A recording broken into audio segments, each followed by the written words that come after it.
Para nosotros, para mí es un gusto enorme estar con ustedes. Les agradezco profundamente la posibilidad de estar aquí.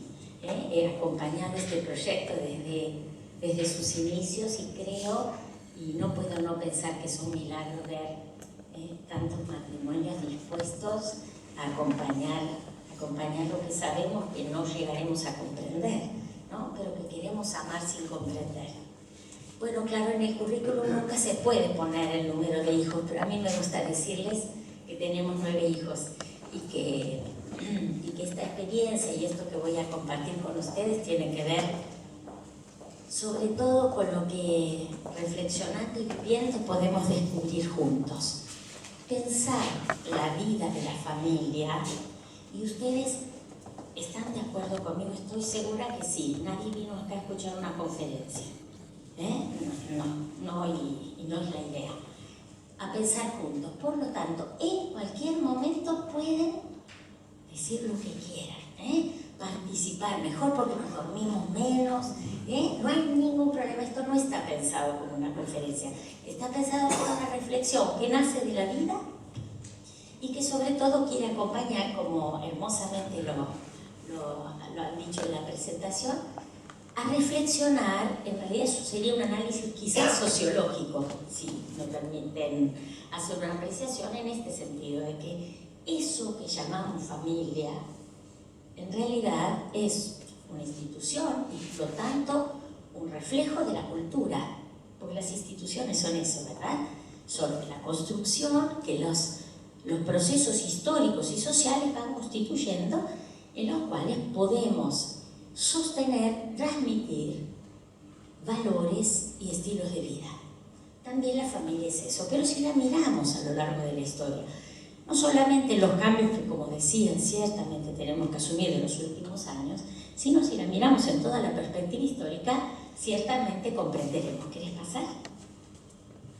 Entonces, somos conscientes, no, me da la impresión que no llegan a ver las letras, pero bueno, va a ser así.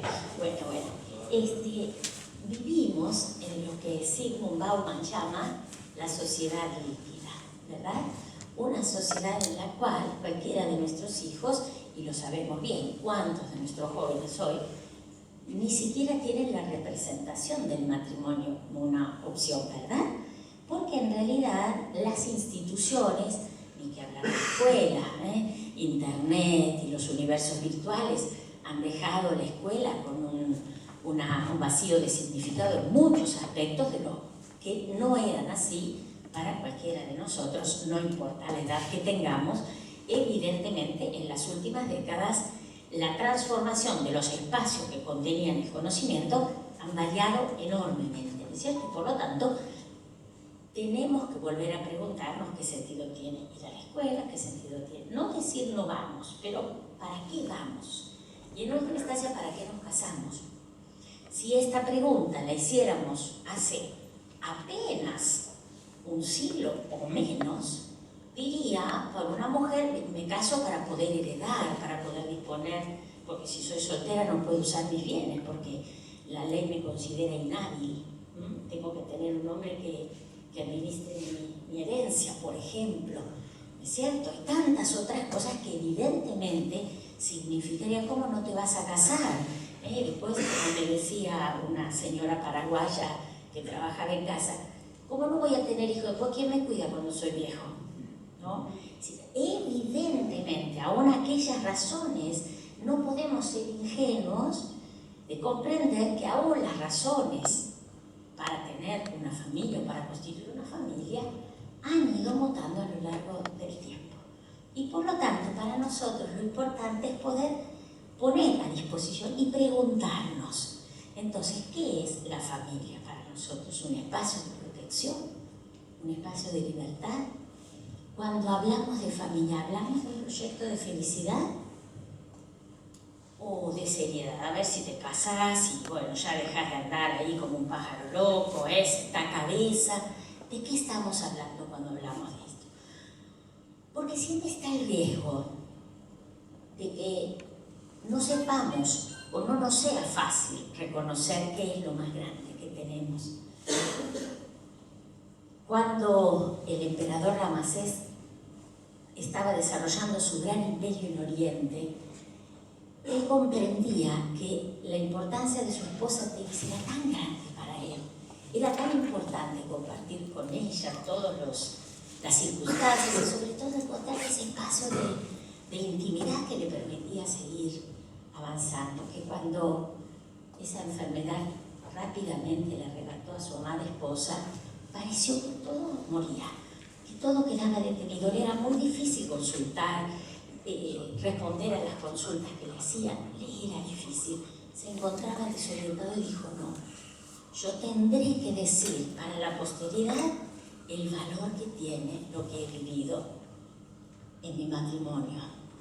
Y por lo tanto decidió y llamó a los grandes arquitectos de su reino a que lo ayudaran a hacer un inmenso movimiento, un inmenso monumento en honor a su querida esposa. Parecía que esto era lo más importante que tenía que hacer y por lo tanto empleaba mucho tiempo en este esfuerzo. Tenía que tener perfección, tenía que tener también seguridad y por lo tanto puertas y contrapuertas, de modo que una vez alcanzado esa meta, estuviera resguardado el gran tesoro de su vida. Así pasó mucho tiempo en este esfuerzo. Y bueno, cuando ya por fin había logrado este maravilloso monumento, era el momento en el cual podía estar seguro de que aquello perduraría por siempre, y por lo tanto le preguntan si daba la orden para cerrar puertas y compuertas y definitivamente concluir. Con gran emoción, el emperador dijo sí. Y cuando ya la orden estaba dada, girándose encuentra una alfombra antigua, enrollada a un costado. Dice: qué raro esta alfombra. Pregunta: ¿y qué encuentra en esa alfombra?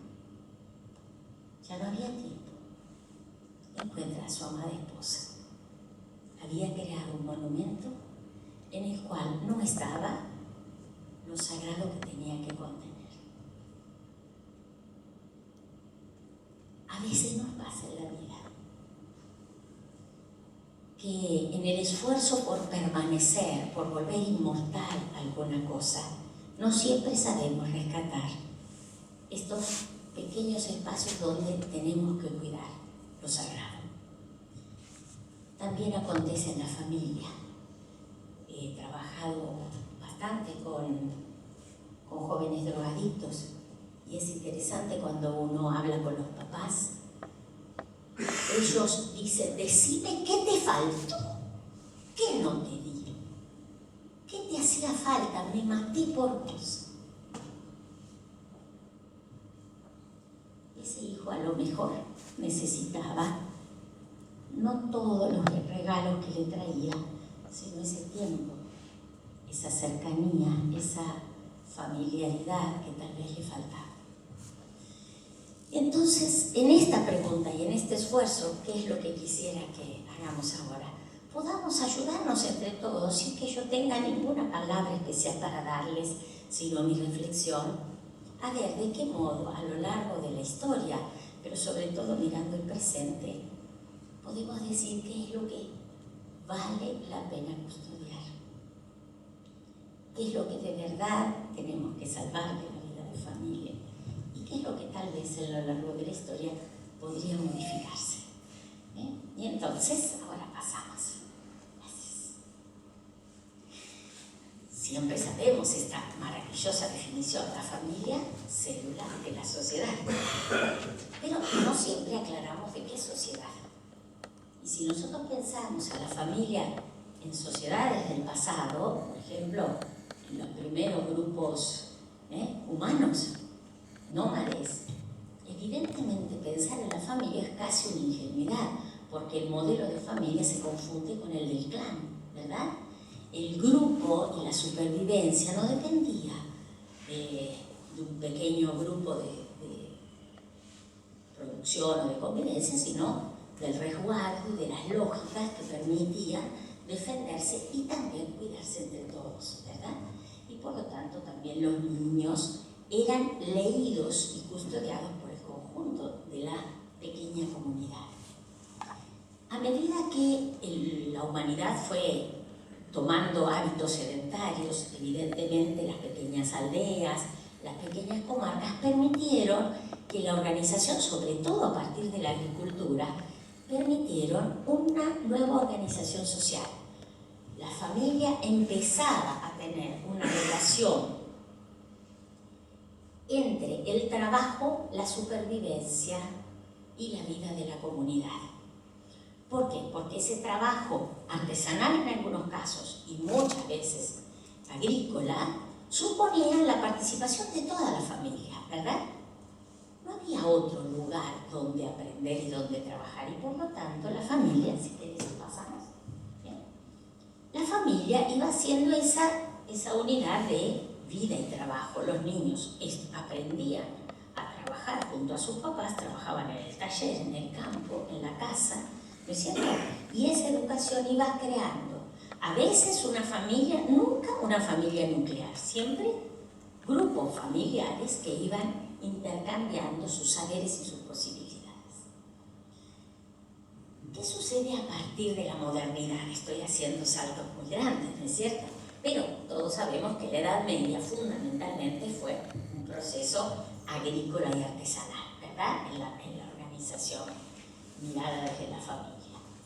Pero a partir de la modernidad, a partir de la aparición de las ciudades como tales y por lo tanto de las ciudades como lugares donde habita este nuevo personaje de la historia, que es el individuo libre, el individuo artesano, el individuo burgués, el individuo que sabe hacer del comercio su modo de vivir y que por lo tanto se desvincula de la dependencia del señor feudal, ¿no es cierto?, de la dependencia del grupo amplio y empieza a mirarse como capaz de crear sus propias condiciones de supervivencia y sobre todo su, palabra muy importante, su progreso.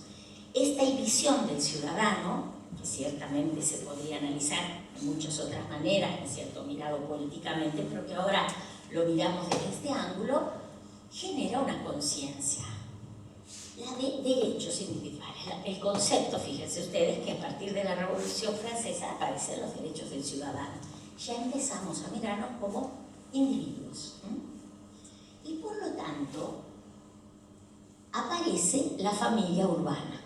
Este modelo de familia y esta transformación lleva evidentemente un cambio en las lógicas de reconocimiento del rol de la mujer y del rol del varón, que estaban muy marcados y determinados en los tiempos de la familia rural, ¿es cierto?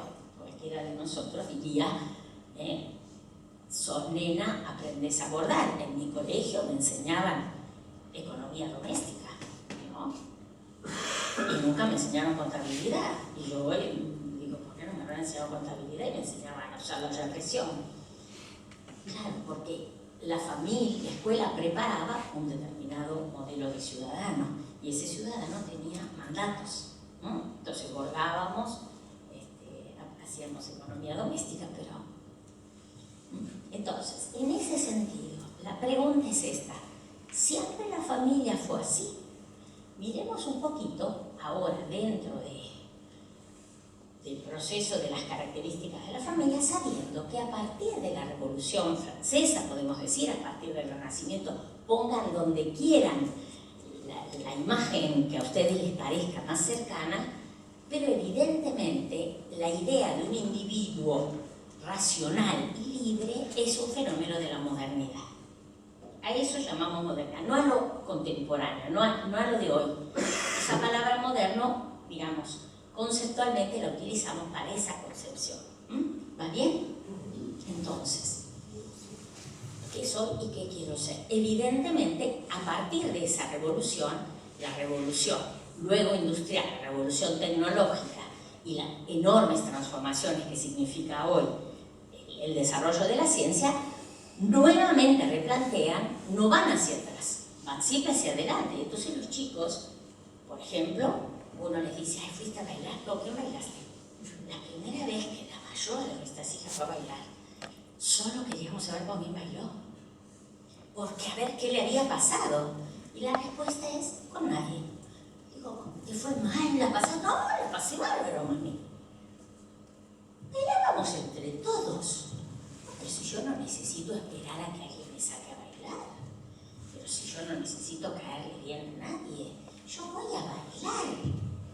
¿Es así o no? Sí. ¿Qué dicen los chicos? ¿Con quién bailaste? No. ¿Por qué? Porque no voy a depender que alguien me dirija, pueda o no pueda. Yo hago. Poníamos suerte que si en el piso y hacíamos un lugar y bailábamos las chicas. Todo. Bueno, uno ya aprende. Aprende que hay nuevos códigos, ¿no es cierto? Y esto hace ya bastante tiempo.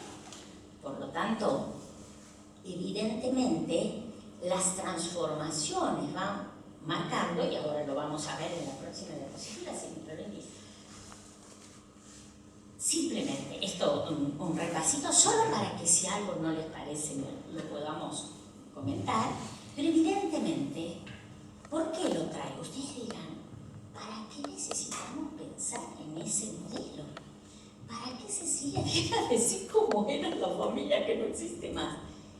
Yo puedo decirles esto. Saben que esta familia sigue viviendo, por lo menos en nuestro imaginario. Y muchas veces, cuando estamos ante los demás, nos parece. Como mi mamá me dice, nena, conseguiste un buen partido. Mira, si hoy le voy a decir a un hijo mío esto. Dice, ¿qué quiere decir eso para el mundo de hoy? Pero para la mamá era tan importante, ¿no es cierto?, que la nena se ubique. Estas nociones tienen que ver con estas sociedades fijas, determinadas, en las cuales cumplíamos roles fijos y determinados. Entonces lo mejor que te podía pasar, como decía mi suegra, que en el pueblo se casara la maestra con el empleado del banco, ¿no? Que era lo más. Imagínense ahora si nos dijéramos eso, ¿no es cierto? Y ahora con qué vibrar. Eso, pero era. Ahora, muchas veces nosotros nos encontramos que también muchos elementos de fracaso tienen que ver con sentir que no podemos cumplir aquellos mandatos previos en los cuales nuestra educación nos mandaba, nos enviaba. Por eso es necesario revisar. Características entonces de esa familia que alguna vez soñamos o que vimos en las novelas o que perteneció a nuestra familia, y que la recordamos, una unidad, esta definición es muy interesante, es una definición de libro, ¿qué es la familia? Una unidad de vida y trabajo. ¿Qué hace la familia? Da supervivencia y enseña a trabajar. Entonces los chicos aprenden. Bueno, aún cuando dejamos el taller éramos abogados como mi abuelo y mi padre, éramos maestros, también eso era una extensión de ese modelo familiar que se iba replicando, ¿no es cierto? Y por lo tanto un verticalismo social propio de esa época y el trabajo como un nucleador de la familia. Esto es el modelo que, más allá de que estemos en ámbitos rurales, muchas veces caracterizó muchas de nuestras familias. Paro y digo, muevan la cabeza si alguno de ustedes tiene algo que ver con este modelo, o lo recuerda, de los abuelos, ¿puede ser? No, solo que necesito saber para qué.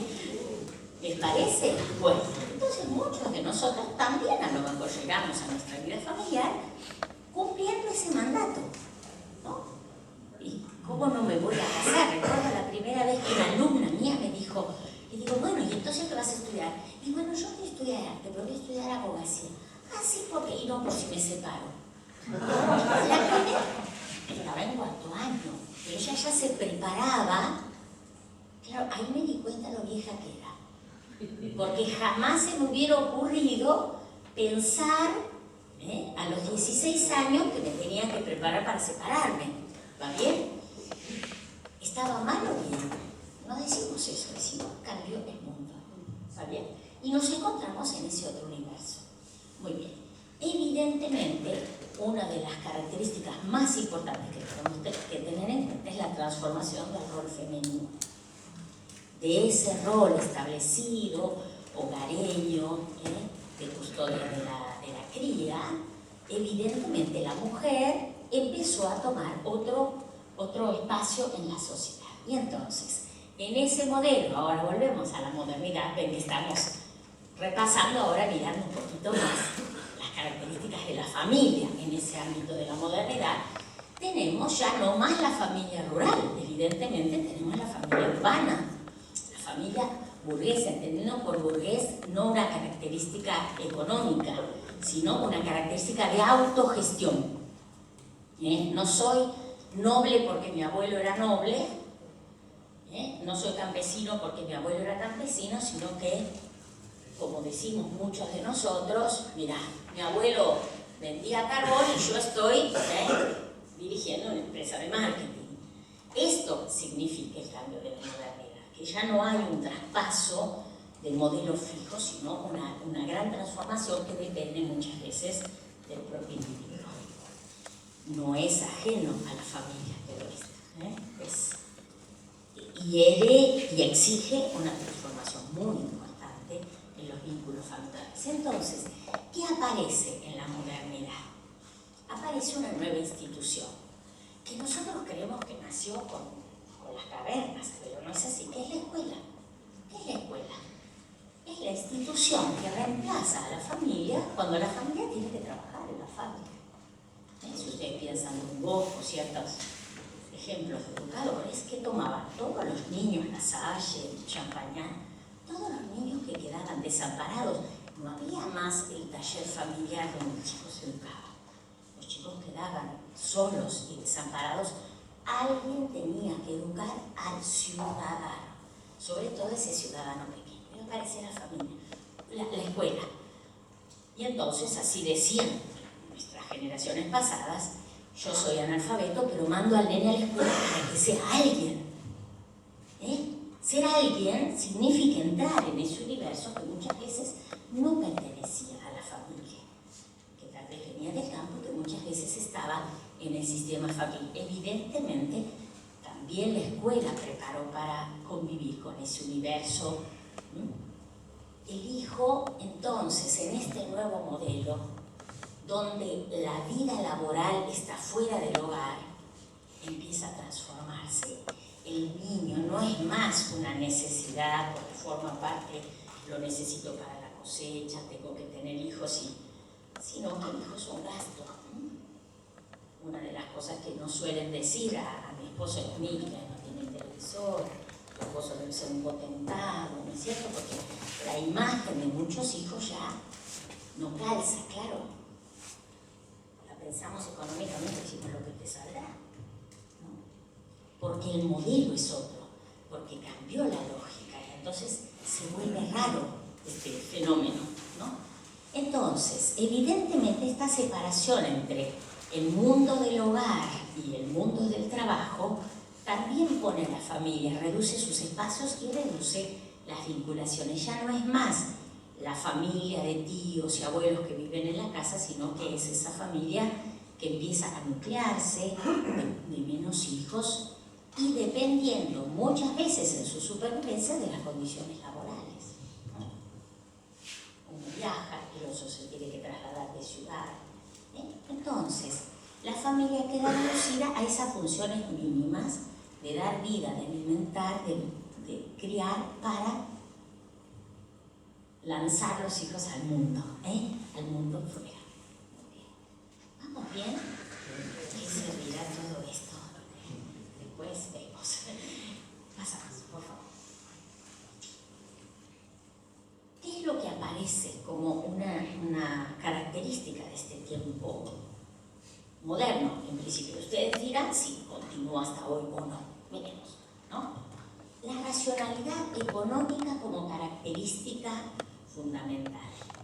¿Me conviene o no me conviene? ¿Sabes qué pasa? ¿Sabes lo que sale casarte? ¿O sabes lo bueno que es compartir el alquiler? O sea, ¿por qué te casas? ¿Cuál es la razón? Por lo menos, si no es la razón, es algo que tenés que pensar seriamente lo que significa. Y por lo tanto hay un componente económico que entra una racionalidad que se impone muchas veces en muchas de las conductas que tenemos. Una racionalidad que privilegia el beneficio a la donación. No tendrás tiempo para nada, ni para ir al cine con tantos chicos. No, pero es divino. Pero ¿quién dijo que lo más hermoso que te puede pasar es ir al cine? ¿Me entienden? Pero detrás cada vez las personas dicen, ay, lo que será una casa así, lo que será la mesa del domingo. Yo digo, si querés venir, ves. No sé si te va a gustar, no sé si te va a gustar, pero a mí me gusta, a mí me parece que es lindo. Claro, no es el orden, no hay floreros, no hay pisos limpios, no siempre alcanza la comida, es verdad todo eso. Pero esa lógica ha desaparecido del lugar central de nuestra vida. Nuestra vida está marcada por una lógica económica que dice, no me conviene. Este concepto me parece que es lo que tenemos que entender. Por lo cual, evidentemente, los modelos sociales han cambiado. ¿Cuál es el modelo privilegiado de la modernidad? Es la juventud. Y a veces los chicos dicen que mi mamá se quiere venir con nosotros y me roba las calzas y nos estiramos y nos hacemos lo posible por no envejecer. Porque si en la antigüedad el modelo de realización era el adulto, el cargador de experiencia, hoy es la juventud, ¿verdad? No le estoy diciendo solo que tenemos ganas de ser jóvenes, es que nuestras conductas, no me voy a complicar la vida, y esto se traslada también a los hijos. Yo he trabajado en la docencia muchísimos años, y bueno, cuando despido a los chicos que van a Bariloche y están las mamás con la caja de preservativos, nene, y yo lo miro y yo, el profe, que se divierta, ya se le va a acabar. Ese modelo tiene que perdurar, que dure lo más posible, nene, divertirte. Y después me dice, profe, yo era una aburrida. No, nosotros no, déjelo que esto tiene que perdurar, y a veces si se exige mucho, no, porque ahora tiene que divertirse, no te hagas problema. En el fondo, necesito que me hagan así con la cabeza, así que están coincidiendo. Y si dicen que no, explíquenlo, porque de verdad esto no es verdad, esto es experiencia. Porque muchas veces decimos, para ser grande tiene tiempo. Y peor, cuando uno escuchaba, cuando se casa o no, que la pase bien porque cuando se casa eso no. Y después resulta que queremos ayudar a la familia. Es como decir, pero te quiero preparar para la condena eterna. Liberate, salí de esa jaula. Si nosotros estamos dando un modelo en el cual no encaja la libertad, por ejemplo. Ahora, nene, divertite, que las mujeres lo que quieras. Recuerdo en una oportunidad estaba haciendo temas de educación sexual con una mamá que estaba bien adelante y dice, profesora, no le va a decir usted a mi hijo que no haga nada, porque los varones son de la calle. Digo, no, yo no le digo ni que hagan ni que no hagan, le aseguro que no me dedico a eso, no me dedico a decirle a los chicos qué tienen que hacer, saben muy bien lo que tienen que hacer. Puedo acompañarlos a preguntarse qué sienten cuando hacen, que eso a veces no lo hablamos, ¿no? Pero, sí, las cabezas se mueven, sí, ¿no? Entonces, tenemos que hablar de este modelo. Tenemos que hablar de esto, en lo cual, evidentemente, la familia está sostenida o mirada desde este modelo, desde el modelo de la eterna juventud, desde el modelo de la eficacia inmediata, el modelo de invertir rápido con tarjeta de crédito, y que no tengas que implicar mucho tiempo, el modelo casi delivery.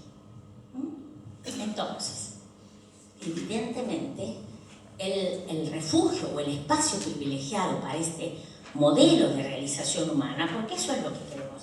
Cuando a veces uno habla con los chicos y dice, bueno, a ver, quiero que en la vida, a ver, ¿qué? Quiero que te realices, que seas